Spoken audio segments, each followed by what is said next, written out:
যদি বলা হয় একটি নদী পুরো একটি সভ্যতা গড়ে দিয়েছে, তাহলে সেই নদী নিঃসন্দেহে নীল নদ।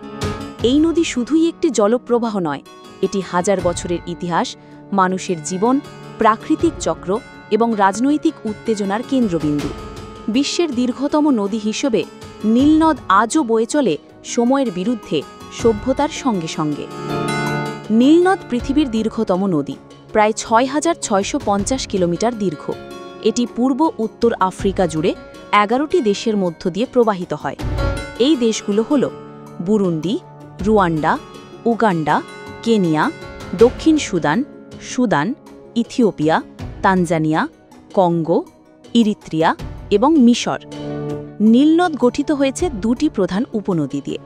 হোয়াইট নাইল, যার উৎস মূলত পূর্ব আফ্রিকার গ্রেট লেক অঞ্চলে, বিশেষ করে লেক ভিক্টোরিয়া থেকে। ব্লু নাইল, যার উৎপত্তি ইথিওপিয়ার লেক টানা থেকে। এটি সুদানের রাজধানী খার্তুমে এসে হোয়াইট নাইলের সঙ্গে মিশে তৈরি করে সেই কিংবদন্তি নীলনদ, যা প্রবাহিত হয়ে মিশরে গিয়ে পৌঁছে ভূমধ্য সাগরে নিঃশেষ হয়। প্রাচীন মিশরীয় সভ্যতার প্রাণ ছিল নীলনদ। এই নদীর বার্ষিক বন্যা মিশরের বালুময় ভূমিকে পরিণত করত উর্বর কৃষিভূমিতে। ফলত কৃষিকাজ, খাদ্য সংস্থান, বসতি, এমনকি প্রাচীন রাজনীতি পর্যন্ত সবকিছুই নির্ভর করত নীলনদের ওপর।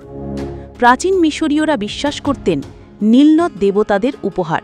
তারা এই নদীকে বলতেন হাপি, যিনি উর্বরতার দেবতা। প্রতিটি বর্ষায় নীলের প্লাবন মানেই নতুন জীবনের আগমন। হেরোডোটাস বলেছিলেন, Egypt is the gift of the Nile.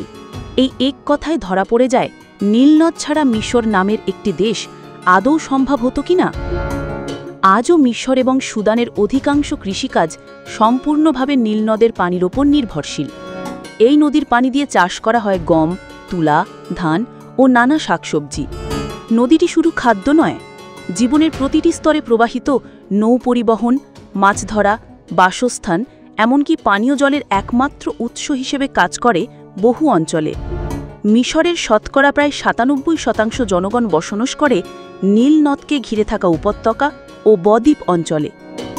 নীলনদ আজ কেবল একটি প্রাকৃতিক সম্পদ নয়, এটি একটি কৌশলগত শক্তি। নীলনদকে ঘিরে সবচেয়ে বড় বিরোধের কেন্দ্রবিন্দু হল গ্র্যান্ড ইথিওপিয়ান রেনেসাস ড্যাম বা GERD, ইথিওপিয়ার একটি বৃহৎ জলবিদ্যুৎ প্রকল্প। মিশর আশঙ্কা করে এই ড্যাম নদীর প্রবাহে নেতিবাচক প্রভাব ফেলতে পারে, যা তার কৃষি ও পানির সরবরাহে মারাত্মক ঘাটতি তৈরি করতে পারে। সুদানও উদ্বিগ্ন, কারণ প্রবাহে বড় ধরনের পরিবর্তন হলে তাদের অর্থনীতি ও নিরাপত্তা হুমকির মুখে পড়বে। এই নিয়ে কয়েক বছর ধরে চলছে আন্তর্জাতিক মধ্যস্থতা। আলোচনার টেবিলে রক্তচাপ বাড়ে, কিন্তু সমাধান অধরাই থেকে যায়।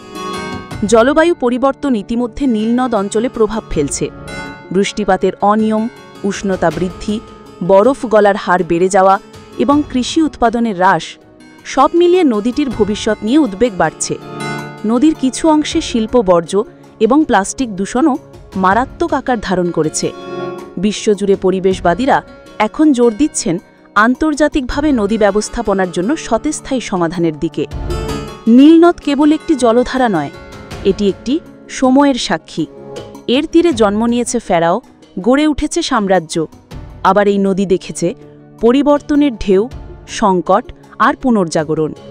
এই নদীর স্রোতের সঙ্গে মিশে আছে মানুষ, জীবন, স্মৃতি আর ভবিষ্যতের প্রশ্ন।